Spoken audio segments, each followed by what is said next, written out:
Welcome back to the Gridiron Expert, and welcome to year 9 of prediction season here at the channel. We are so pumped to get another season underway, arguably the best time of the year for us here at the channel, and I found it only right, only appropriate, to kick off prediction season with the reigning national champions, the Ohio State Buckeyes, who defied all the odds last year by winning the national title. This was a team that found themselves losing their 4th straight game to Michigan to end the regular season, went 10-2, missed out on the Big Ten championship. Everybody was getting livid over that, livid at Ryan Day, still got into the playoff as the number 8 seed, and then ran the table over some pretty dang good teams, beating Tennessee, Oregon, Texas, and then Notre Dame all by double digits to finally win a national title under Ryan Day, the first national title for the program since 2014. Now the million-dollar question is, can they repeat as champions in 2025? It's going to be pretty hard to do because Ohio State lost a lot of talent, naturally. On offense, they do have 6 starters back, but they lose their offensive coordinator in Chip Kelly, now replaced by new offensive coordinator Brian Hartline, getting promoted from within for Ohio State. Thought that was a pretty good move by Ryan Day there. But they do lose Will Howard. They do lose their top 3 rushers.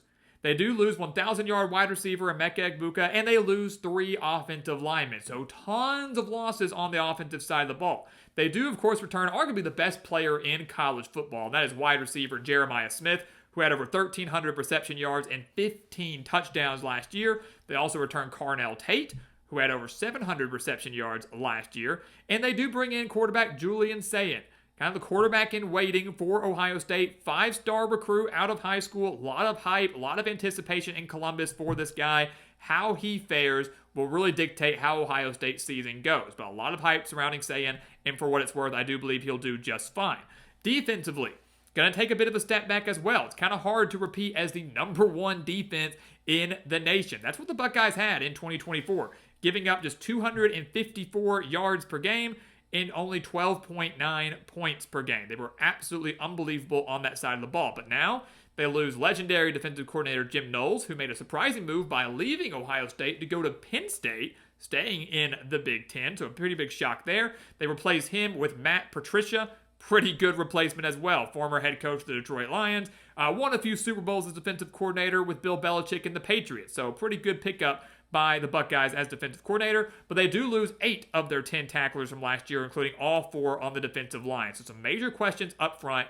The back 7 looks solid. Linebacking core is going to be anchored by Sonny Styles. Had 100 tackles and 6 sacks last year. Caleb Downs is one of the best defensive players in the country. He's going to be leading the secondary for Ohio State this year. They're still going to be elite. I still think this is a top 10 defense, but naturally probably going to take a bit of a step back compared to what we saw last year.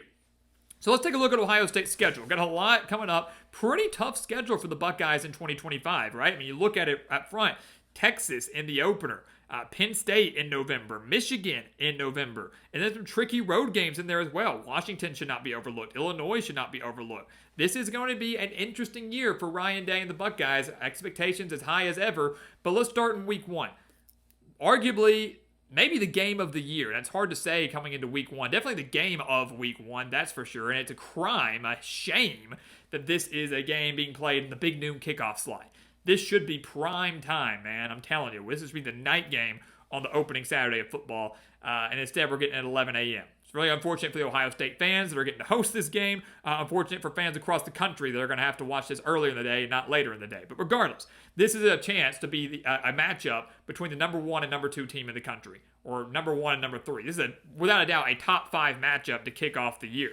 Obviously, a rematch of last year's college football playoff semifinal game, which Ohio State did win 28-14 in the Cotton Bowl. Had that huge strip sack fumble recovery for a touchdown right at the end of the 4th quarter to officially seal the deal and send the Buckeyes to the national championship game. Obviously, both teams very different now.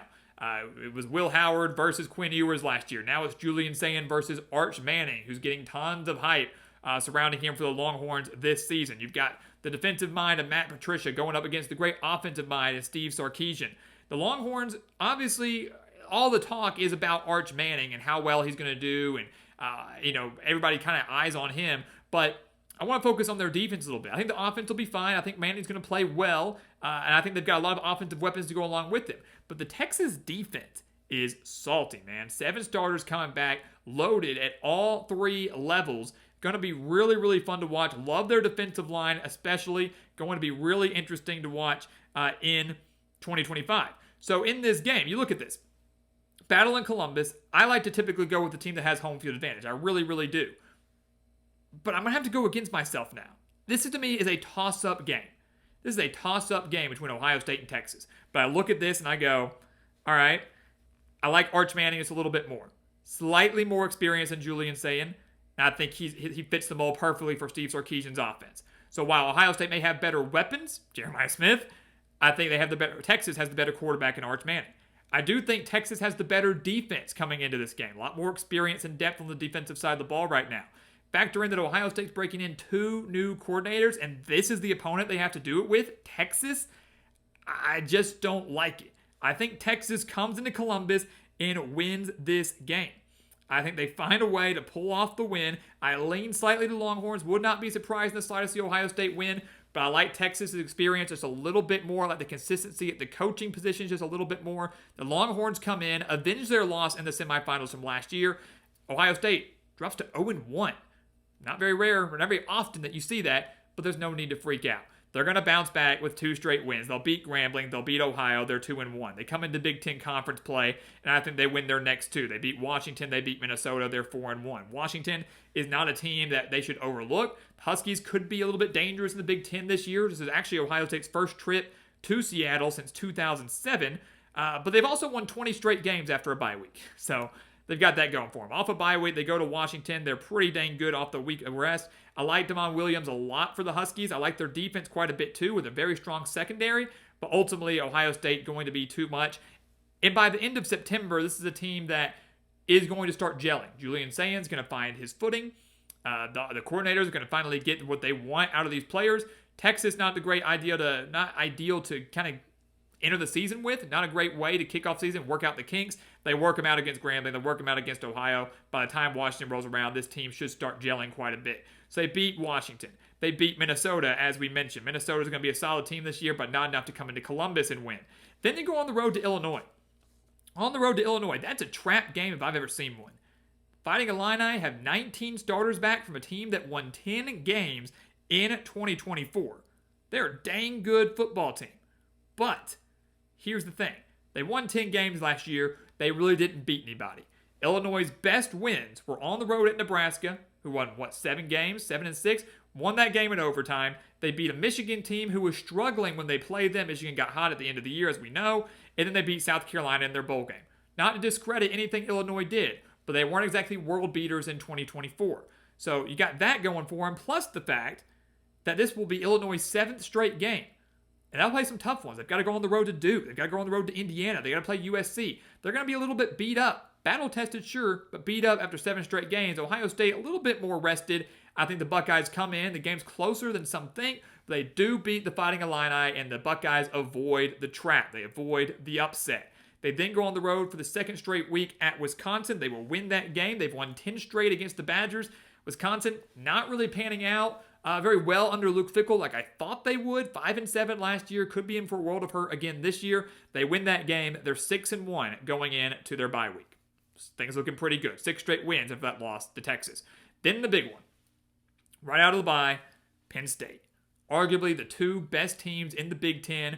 Both have national title expectations. The Jim Knowles reunion game. Knowles was the defensive coordinator of Ohio State, now taking the same position with Penn State. Last year, the Buckeyes won 20-13 in Happy Valley for their 8th straight win over the Nittany Lions. And I think they're going to make it 9 straight this year. I know many say this is the year that needs to be Penn State, right? And God, they've got the team to do it. Drew Aller, their great running back core of Katron Allen and Nick Singleton. You've got a great offensive line. They finally got wide receivers. 6 of their top 10 tacklers returned. This is a Penn State team that can win it all. But I can't pick them to beat Ohio State, certainly not in Columbus, until I actually see them do it. They haven't done it since, 2016, when Penn State kind of got put back on the map. They've played them close. They've suffered a lot of heartbreaks. This could be the team that finally does it, but I just can't pick them to do it when they haven't done it since, 16? I can't pick them to do it, and I can't pick them to do it on the road. I love this Penn State team, but I'm sticking with Ohio State here. Off the week of rest, they defend their home field unlike they were able to do against Texas. Their 3 biggest games this year are Texas, Penn State, and Michigan, and 2 of them are at home. Ohio State defends home field, gets a huge win over Penn State, and then they win their next 3 games. They're going to cruise past Purdue, who they beat 45-0 last year. They're going to cruise past UCLA at home. They haven't met since 2001, but they'll destroy the Bruins. They're going to cruise past Rutgers, who they've never lost to, 10-0 all time against the Scarlet Knights. Factor in at senior day in Columbus, and Rutgers could be in for a world of hurt, unfortunately. So they're 10-1 going on the road to face Michigan in the season finale in the game. At this point, Ohio State's pretty much a playoff lock. We know that, right? You lose to Michigan, you're still getting in. We saw that happen last year. They were 10-1, lost to Michigan, still got in. This game really determines whether or not Ohio State maybe gets a first-round bye in the playoff or not. There's going to be a lot of factors here. This Michigan game's interesting, right? Last year, Michigan wasn't really all that good, right? The offense was horrible. Defense was great. Going into the game, they were kind of limping towards the finish line. And they found a way to go into Columbus and win 13-10. They made Ohio State play their style of ball. Not a lot of points, physical on defense. The Michigan defense delivered, got the job done, and again, got their 4th straight win over the Buckeyes. Now the Wolverines have some higher expectations this year. Bryce Underwood coming in, number 1 player in this last year's class. I think by this point in the season, is going to be kind of hitting his stride. Early in the year, might see some freshman struggles. Should pick it up as the year goes on. And this Michigan defense, despite losing a lot of starters from last year, is going to be salty. This Michigan defense is still going to be really, really good.